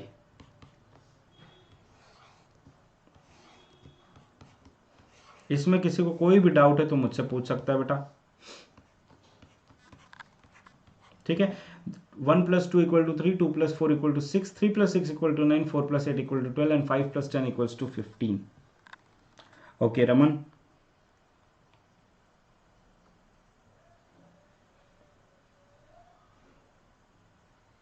हे भगवान, गुज्जर किंग को देख लो, ऐसे पहचानने बोल रहा है वो। बेटा नाम बता देना मेरे को याद कैसे रहेगा? चलिए कोई बात नहीं।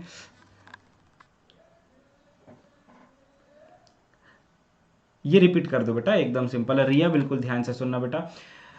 देखो ये एक एग्जांपल लेते हैं, ठीक है। मान लीजिए कि मार्केट में दो प्रोड्यूसर है, ठीक है। मार्केट में कितने प्रोड्यूसर है बेटा? दो प्रोड्यूसर है। एक है फर्म ए और दूसरा है फर्म बी। क्या? एक है फर्म ए और दूसरा है फर्म बी। जब प्राइस जो है ना बेटा 5 रुपए होती है, प्राइस कितनी होती है? 5 रुपए। तो प्रोड्यूसर ए के द्वारा 1 यूनिट सप्लाई किया जाता है और प्रोड्यूसर बी के द्वारा 2 यूनिट सप्लाई किया जाता है। अगर मैं आपसे पूछूं कि टोटल मार्केट में कितनी सप्लाई हो रही है 5 रुपए की कीमत पर, तो आप कहोगे कि सर 1+2=3। रिया क्लियर है बेटा?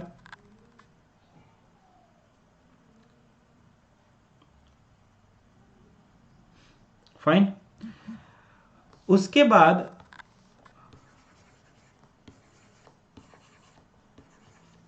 ठीक है, उसके बाद एक और एग्जांपल यहां पर ले लेते हैं। प्राइस है मान लीजिए 15 रुपए की कीमत पर प्रोड्यूसर ए सप्लाई कर रहा है 3 और प्रोड्यूसर बी सप्लाई कर रहा है 6। तो टोटल मार्केट में कितना सप्लाई हो गया? तो 15 रुपए की कीमत पर मार्केट में टोटल 9 यूनिट का सप्लाई हो गया फर्म ए प्लस फर्म बी के द्वारा। ठीक है, फाइन। ये है कंसेप्ट। अभी देखो, अभी ध्यान से समझिएगा। अगर इसको ग्राफ बनाए तो ग्राफ कैसे बनेगा? एक तो पॉइंट को लेके मैं आपको समझाता हूं, पूरी बाकी के सारे पॉइंट्स क्लियर हो जाएंगे। फाइन, ध्यान से सुनो। मान लो कि 15 रुपए की कीमत लेते हैं, ठीक है। 15 रुपए की कीमत पर प्रोड्यूसर ए के द्वारा कितना सप्लाई किया जा रहा है मार्केट में? 3 यूनिट। कितना सप्लाई किया जा रहा है मार्केट में? 3 यूनिट। ठीक।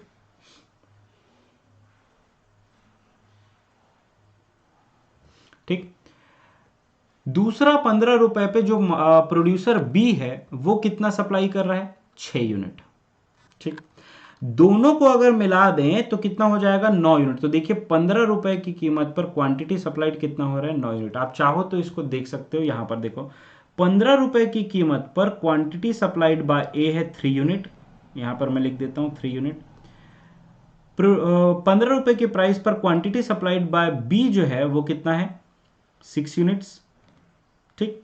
और 15 रुपए की कीमत पर अगर मैं आपसे पूछूं कि मार्केट सप्लाई कितना है, तो आप कहोगे कि सर 3 + 6 = 9। यस और नो? 9।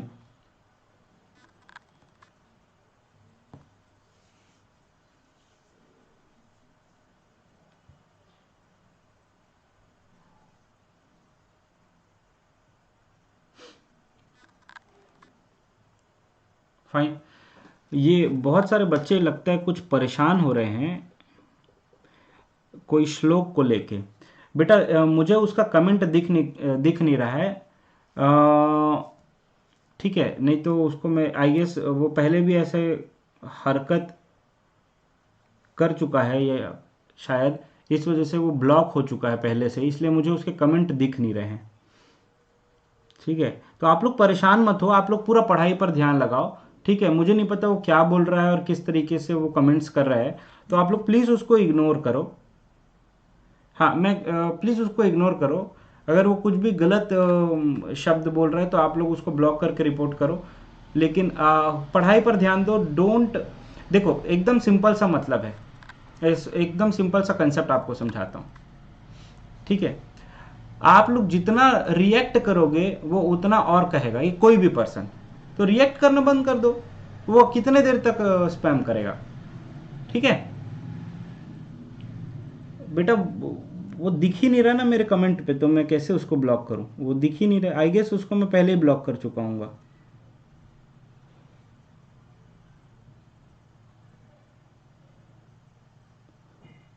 अच्छा, ओके फाइन, कोई बात नहीं, कोई बात नहीं।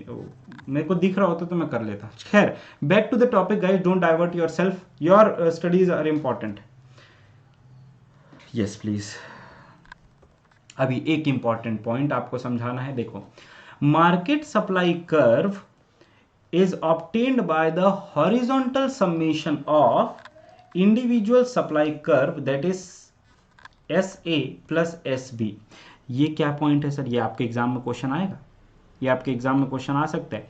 That market supply is the horizontal submission of individual supply curve. Sir horizontal कैसे? तो यहां पर देखो, यहां पे मैंने आप लोगों को सिखाया है अभी अभी कि ये जो है ये 3 है,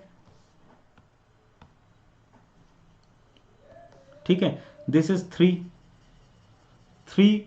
प्लस 6 इक्वल्स टू 9, ये मार्केट सप्लाई है। तो यहां पर देखिए ये हॉरिजॉन्टल सबमिशन हो रहा है कि नहीं हो रहा है? यस और no? This is horizontal submission. Horizontal का मतलब क्या होता है? इसको हम क्या कहते हैं? Horizontal submission. Straight line parallel to X axis, that is known as what?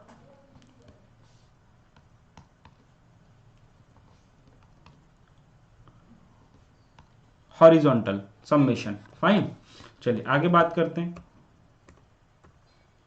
Slope of supply curve. अब ये स्लोप ऑफ सप्लाई कर्व क्या होता है?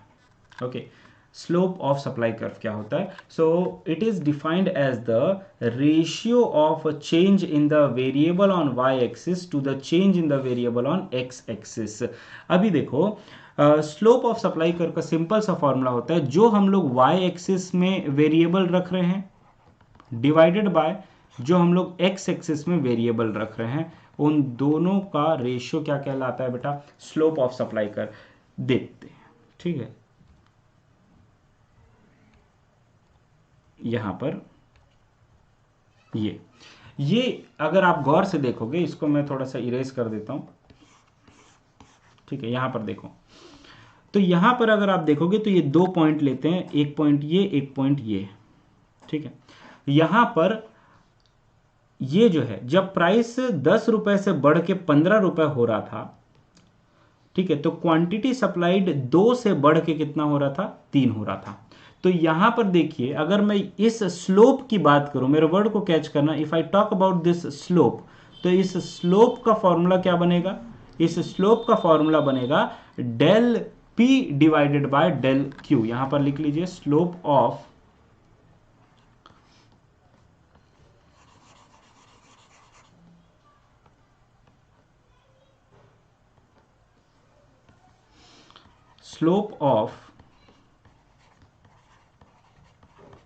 सप्लाई कर्व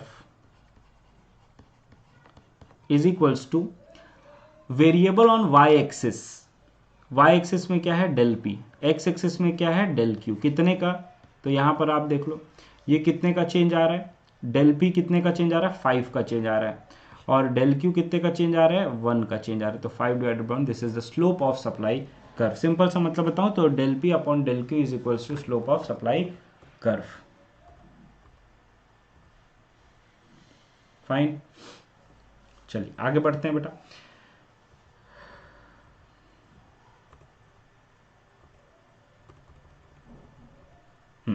अब बात करते हैं लॉ ऑफ सप्लाई की। क्या? लॉ ऑफ सप्लाई की। लॉ ऑफ सप्लाई क्या कहता है?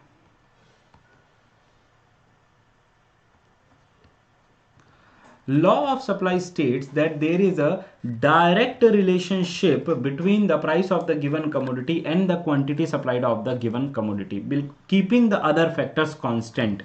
तो जो कैप्टन के मन में डाउट आ रहा था, या ठीक है, किसी भी पर्सन के मन में जो डाउट आ रहा था कि सर ये प्राइस बढ़ेगा और सप्लाई डिमांड सबको जो मिक्स कर रहे थे, वो यहां से और क्लियर हो जाएगा। देखो, लॉ ऑफ सप्लाई ये कहता है that there is a direct relationship between the price of the given commodity and the quantity supplied of the given commodity, keeping the other factors constant. मतलब ये कि जब हम लॉ ऑफ सप्लाई पढ़ रहे हैं तो सिर्फ और सिर्फ गिवन कमोडिटी के प्राइस से मतलब होगा, बाकी सारे फैक्टर्स हम लोग कांस्टेंट रखेंगे। इसका मतलब ये कि अगर प्राइस बढ़ेगी तो सप्लाई बढ़ेगी, अगर प्राइस घटेगी तो सप्लाई भी घटेगी। That is known as what? Law of supply. क्या है अजम्पशंस लॉ ऑफ सप्लाई का? जब हम लोग लॉ ऑफ सप्लाई पढ़ रहे हैं तो जितने भी अदर फैक्टर है, जैसे कि दूसरे गुड्स का price state of technology, price of the factors of production, change in the taxation policy, goal, ये सारे के सारे जो होंगे वो कांस्टेंट अज्यूम किए जाएंगे so that price of the other goods remain constant, ठीक, state of technology remains constant, price of factors of production remains constant, no change in the taxation policy etcetera, ठीक।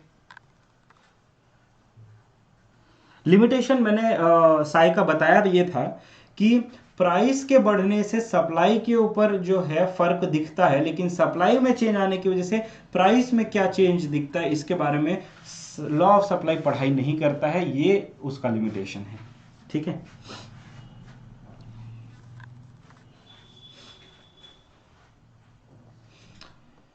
चलिए आगे बात करते हैं।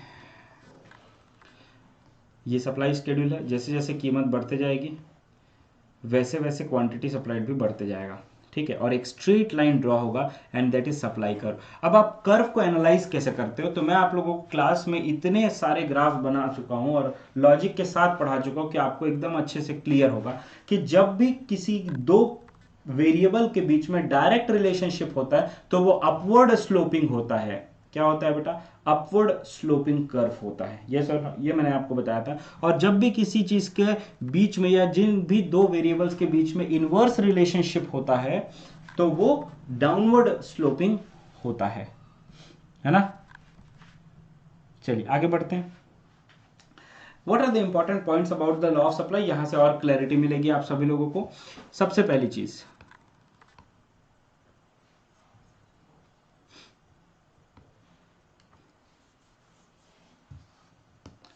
Positive relationship. तो लॉ ऑफ सप्लाई कहता है कि पॉजिटिव रिलेशनशिप है, डायरेक्ट रिलेशनशिप है, एक बढ़ेगा तो दूसरा भी बढ़ेगा, एक घटेगा तो दूसरा भी घटेगा। Qualitative statement very very important. ये क्या कहता है आप समझिएगा, क्वालिटेटिव देख के कंफ्यूज मत होइएगा। इसका मतलब क्या है कि ये सिर्फ डायरेक्शन ऑफ चेंज बताता है। क्या बताता है बेटा? Direction of change.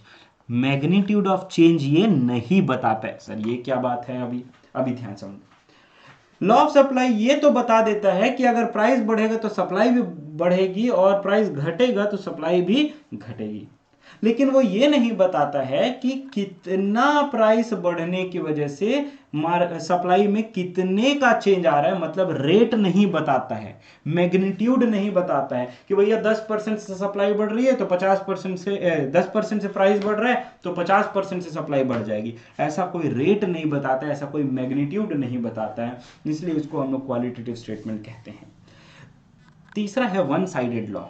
जैसा कि मैंने आप लोगों को बताया कि लॉ ऑफ सप्लाई ये तो बता देता है कि प्राइस में चेंज आने की वजह से सप्लाई में क्या चेंज आएगा, लेकिन वो ये नहीं बताता है कि सप्लाई में अगर चेंज आता है तो प्राइस पर क्या चेंज आएगा। So it is one sided law as it indicates only the effect of change in the price on supply and not the effect of change in supply on price।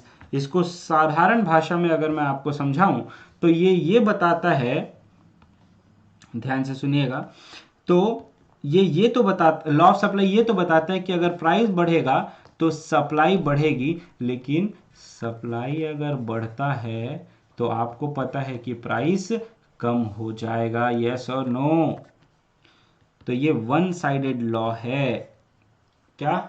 One sided law है। Law of supply ये बताता है, ये नहीं बताता है।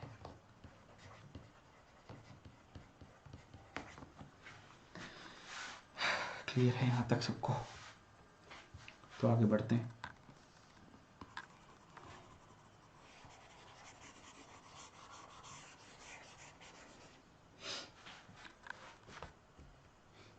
चलिए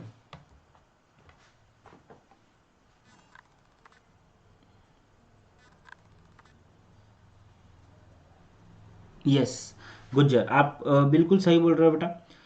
अगर मार्केट में सप्लाई कम हो जाएगी और डिमांड बढ़ जाएगी तो प्राइस बढ़ेगी, लेकिन वो हम लोग प्राइस डिटर्मिनेशन में पढ़ते हैं। तो यहाँ पे आप अगर लाओगे इसको तो कंफ्यूज हो जाएंगे बच्चे, ठीक है। इसलिए प्राइस डिटर्मिनेशन का अगर मैं कभी क्लास लूंगा तो ज़रूर बताऊंगा आपको, ठीक। आगे बढ़ते हैं। Reasons for the law of supply क्या लिखा है? Reasons for the law of supply, मतलब आप जो कह रहे हो कि प्राइस बढ़ेगा तो सप्लाई बढ़ेगी, प्राइस घटेगा तो सप्लाई घटेगी, इसके पीछे का कारण क्या है, क्यों डायरेक्ट रिलेशनशिप है, what is the reason behind it. तो आइए समझते हैं, फटाफट समझेंगे। पहला है प्रॉफिट मोटिव। जो बेसिक एम होता है हर एक प्रोड्यूसर का, वो होता है प्रॉफिट मोटिव। जैसा कि मैंने बताया कि जब कमोडिटी का प्राइस बढ़ेगा, keeping all other factors constant, तो प्रॉफिट मार्जिन बढ़ेगा, और जब प्रॉफिट मार्जिन बढ़ेगा तो प्रोड्यूसर ज्यादा सप्लाई करेगा, कॉमन सेंस। और वहीं अगर मान लीजिए कि प्राइस कम होता है तो प्रॉफिट मार्जिन जो है वो भी कम हो जाएगा, और उस वजह से सप्लाई भी कम हो जाएगी।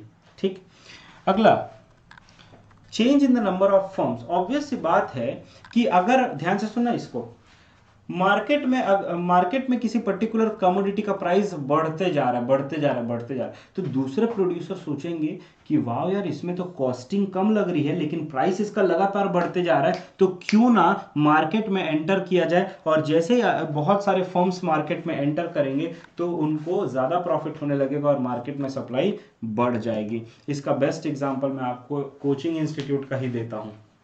आपको मैं बताता हूँ कि पहले ना कोई टीचिंग फील्ड में आने को तैयार ही नहीं था। ठीक है, पहले टीचिंग फील्ड में कोई नहीं आता था, बहुत कम लोग आते थे, लेकिन धीरे धीरे दिखने लगा कि यार टीचिंग फील्ड में तो बड़ा पैसा है। तो धीरे धीरे धीरे धीरे मार्केट में फर्म्स जो है वो बढ़ने लग गए, मतलब कोचिंग इंस्टीट्यूट इतने बढ़ने लग गए जिसकी कोई लिमिट नहीं है। ऑफलाइन मार्केट में खासकर, ऑनलाइन तो अभी अभी चालू हुआ है, 2-3 प्लेयर ही हैं इसमें, लेकिन ऑफलाइन मार्केट में बल्क में आने लग गए, जिसके कारण कोचिंग में सप्लाई जो है वो बहुत ज़्यादा बढ़ गया, कोचिंग सर्विसेज की सप्लाई जो है वो बढ़ गई। बेटा Anshika, I am really sorry but time change करना पॉसिबल नहीं हो पाएगा बेटा, क्योंकि ये ऑलरेडी प्री प्लान्ड होता है। ठीक है, तो टाइमिंग चेंज नहीं हो पाएगी, थोड़ा सा आपको मैनेज करना पड़ेगा, बट डोंट वरी, कोई और दिन आपको और मेंटी क्विज लेके आ जाऊंगा, ऐसा तो है नहीं, लास्ट है ये। ठीक है, अगला है चेंज इन द स्टॉक। जब कमोडिटी का प्राइस बढ़ता है तो सेलर जो है वो ज्यादा सप्लाई करने का सोचते हैं। ठीक है, लेकिन जब प्राइस कम होता है ना, तो जो फर्म्स हैं वो अपनी इन्वेंट्री बढ़ाते चले जाते हैं। सब क्या इन्वेंट्री का मतलब, स्टॉक ऑफ द गुड्स बढ़ाते चले जाते हैं। ठीक है, क्या होता है, स्टॉक ऑफ द गुड्स ये लोग बढ़ाते चले जाते हैं, और इस वजह से वो करंट सप्लाई क्या कर देते हैं, कम कर देते हैं, ताकि फ्यूचर में जब प्राइस बढ़े तो हम ज्यादा सप्लाई कर सकें। आ रही है बात समझ में यहां पे। उदाहरण के तौर पर जो बावरी आई थी, बाबरी आई थी। ठीक है, तो जो बाबरी इसमें जेठालाल में आई थी, क्या बोलते, तारक मेहता का उल्टा चश्मा में, तो वहां पर प्याज का स्टॉक कर रहे थे वो लोग, प्याज को स्टोर करके रख रहे थे ताकि उसकी कीमत मार्केट में बढ़े और फिर उसको सप्लाई किया जा सके।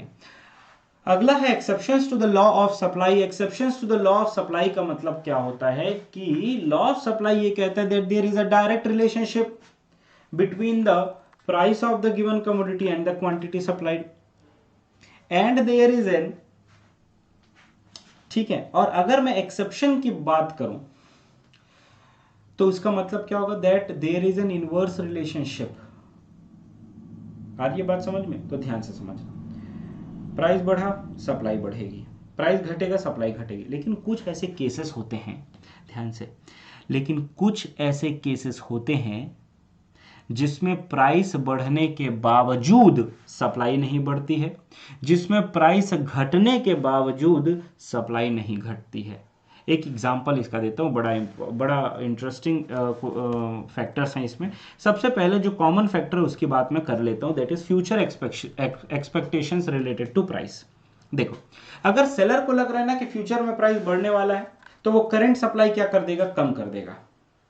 फ्यूचर में अगर उसको लग रहा है कि प्राइस बढ़ने वाला है, अभी ये काम करते हैं, मार्केट में सप्लाई कम कर देते हैं, जब बढ़ेगा तब हम लोग उसको मार्केट में उतारेंगे। तो यहां पर हो क्या रहा है कि लॉ ऑफ सप्लाई फेल हो जा रहा है। ठीक, दूसरा, अगर सेलर को लगता है कि फ्यूचर में प्राइस कम होने वाला है, तो वो आज की डेट में क्या करेगा, सप्लाई बढ़ा देगा, भले ही कीमत आज कम ही क्यों ना हो, फिर भी वो धीरे धीरे क्या करने लगेगा, सप्लाई बढ़ाने लगेगा, कि उसको डर रहेगा कि फ्यूचर में और ज्यादा क्या हो, कि फ्यूचर में और ज्यादा कम न हो, इसलिए आज ही बेटा बेच डालो सबको।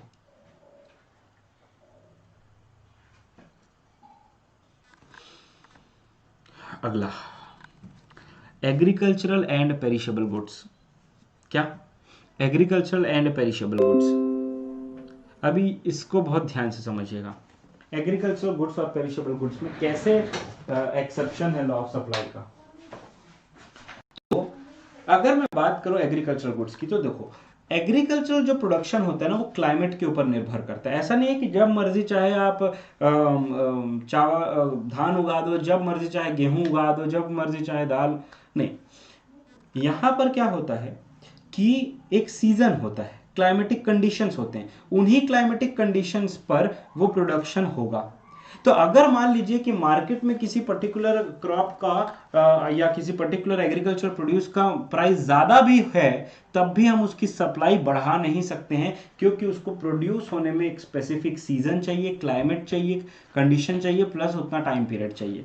ठीक है, हम एक छोटा सा एग्जांपल लेते हैं। जैसे शर्ट की अगर मैं बात करूं, मान लीजिए कि किसी एक पर्टिकुलर ब्रांड की शर्ट बहुत डिमांड में, तो उसका कोई सीजन नहीं देखना है, उसको किसी चीज पर डिपेंडेंट नहीं होना है, वो सिर्फ प्रोडक्शन करेगा, फटाफट फटाफट फटाफट प्रोडक्शन करेगा, मार्केट में उतार देगा, तो बढ़ी हुई कीमत पे प्रॉफिट ले जाएगा। लेकिन एग्रीकल्चर गुड्स में ऐसा नहीं होता है। दूसरी चीज ये कि पेरिशेबल गुड्स की अगर मैं बात करूं, तो पेरिशेबल गुड्स में होता यह है कि आप ज्यादा दिन तक स्टोर नहीं कर सकते उसको। आप ये सोच रहे हो कि यार अभी आलू की कीमत 10 सॉरी टमाटर की कीमत अभी 10 रुपए है, एक काम करता हूं 1 महीने बाद जब टमाटर की कीमत 80 रुपए हो जाएगी ना, तब बेचूंगा, तब तक टमाटर खराब हो जाएगा बेटा। आ रही है बात समझ में? तो in case of the perishable goods like vegetable, fruits etcetera, the seller supply more even at lower prices as they cannot store it for a longer period of time. अरे नहीं, मैं बिहार से नहीं हूं बेटा, मैं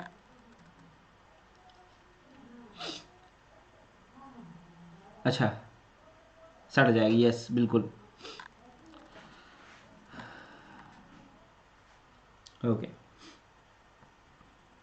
चलिए आगे बढ़ते हैं। Rare articles, rare articles.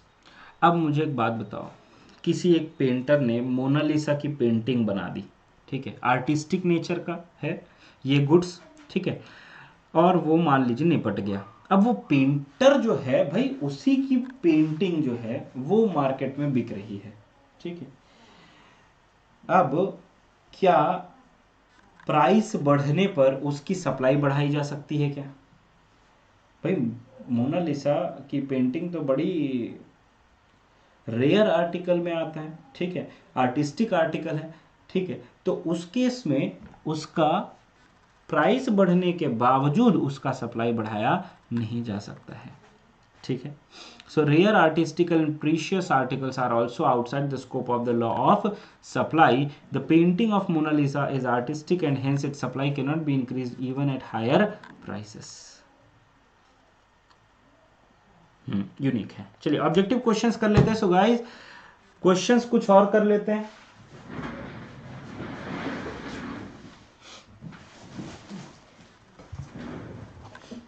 There is a dash relationship between the price and the quantity supplied. A inverse, B direct, C no relation, D no, none of the above. फटाफट आंसर देंगे सभी लोग।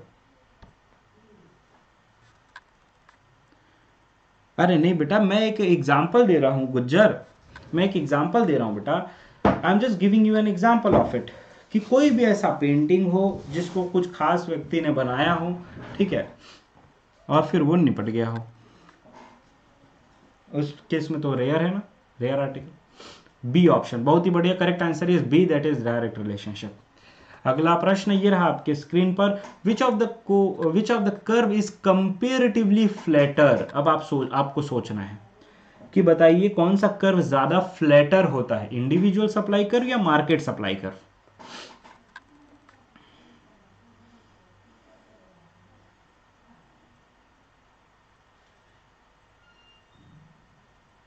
Very good. Market supply curve, बहुत बढ़िया। Market supply curve ज़्यादा flatter होता है। यहाँ पे मैं आपको बना के दिखा देता हूँ। तो ये मान लीजिए कि ये individual supply curve of A है, ठीक है।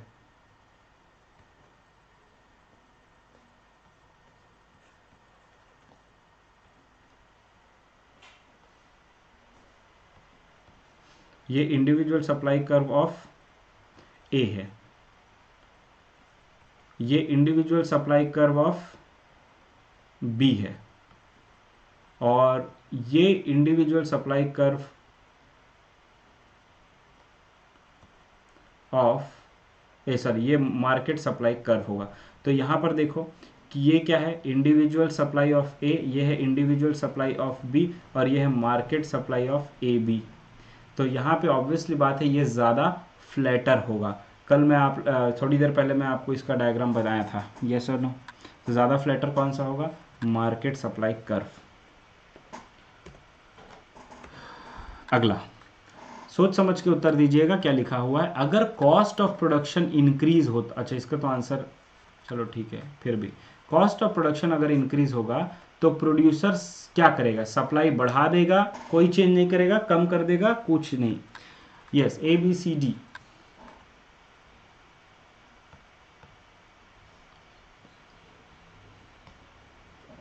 डिक्रीज कर देगा। यस, कॉस्ट ऑफ प्रोडक्शन अगर बढ़ेगा तो सप्लाई क्या हो जाएगी, डिक्रीज हो जाएगी। गवर्नमेंट अगर टैक्सेस रिड्यूस कर देता है, if the government reduces the taxes, what will be the impact on supply. Supply पर क्या इम्पैक्ट पड़ेगा, गवर्नमेंट टैक्स रिड्यूस कर दिए, सप्लाई में कोई चेंज नहीं आएगा, सप्लाई घट जाएगी, सप्लाई बढ़ जाएगी, none of the above. Very good, increase हो जाएगा। सप्लाई क्या हो जाएगा बेटा, इंक्रीज हो जाएगा।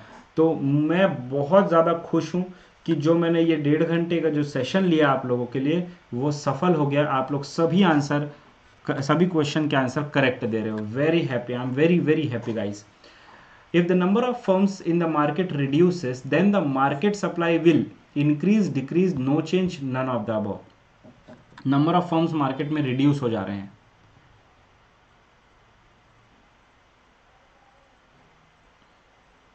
नंबर ऑफ फर्म्स मार्केट में कम हो जा रहे हैं, रिड्यूस हो जाएगा। ये सर नो, ऑब्वियस बात है कि अगर जितने ज़्यादा फर्म्स होंगे उतना ज़्यादा सप्लाई, जितने कम फर्म्स होंगे उतना कम सप्लाई। अगला, which of the following is not an exception to the law of supply. Question ध्यान से समझ लो, क्या लिखा है बेटा, not an exception to the law of supply. Agricultural, perishable, rare, both B and C, या none of the above.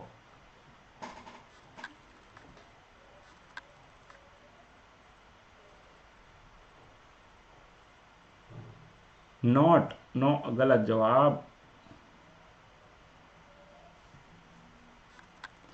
Option हाँ, very good, option number E आएगा बेटा, नन ऑफ द अबव। क्यों, क्योंकि बेटा एग्रीकल्चरल गुड्स भी exception में पढ़ाया हूं, पेरिशेबल गुड्स भी एक्सेप्शन में पढ़ाया हूं, रेयर आर्टिकल्स भी एक्सेप्शन में पढ़ाया हूं। तो इनमें से कौन सा लॉ ऑफ सप्लाई नहीं है, तो ऐसा कोई भी इनमें से ऑप्शन नहीं है जो लॉ ऑफ सप्लाई का एक्सेप्शन नहीं है। तो इस टाइप का भी क्वेश्चन आपको घुमावदार दे सकता है, ठीक है। करेक्ट आंसर इज ई, ठीक। सो गाइज आज के लिए बस इतना ही। I hope you guys have understood, okay, I hope you guys have understood all the concepts very well, और आपको पूरी क्लैरिटी आई होप मिल गई होगी। इसके ऊपर हम लोग कल और ज़्यादा डिस्कशन मेंटी क्विज करेंगे।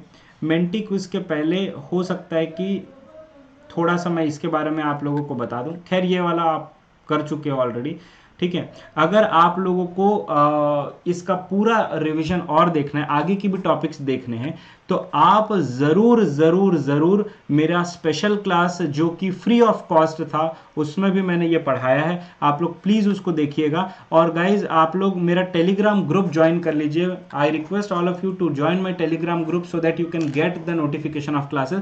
जिसको भी सप्लाई का पूरा लेक्चर चाहिए वो टेलीग्राम ग्रुप ज्वाइन कर ले, मैं उनको लिंक प्रोवाइड कर दूंगा जो स्पेशल क्लास में मैंने लिया हुआ है, ठीक है। माई Telegram link is, my Telegram ID is CS Mayank,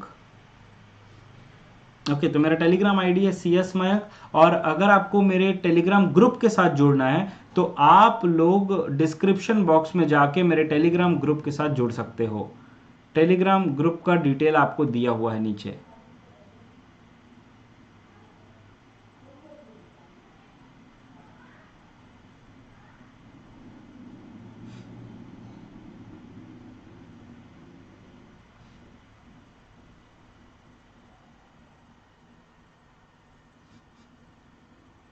आप मुझे मैसेज कीजिए। टेलीग्राम ग्रुप का जो लिंक है वो कुछ दूसरा लिंक है। आप मेरे टेलीग्राम ग्रुप जो मेरा पर्सनल बना है उसके लिए आप मुझे मैसेज कीजिए @CS मयंक।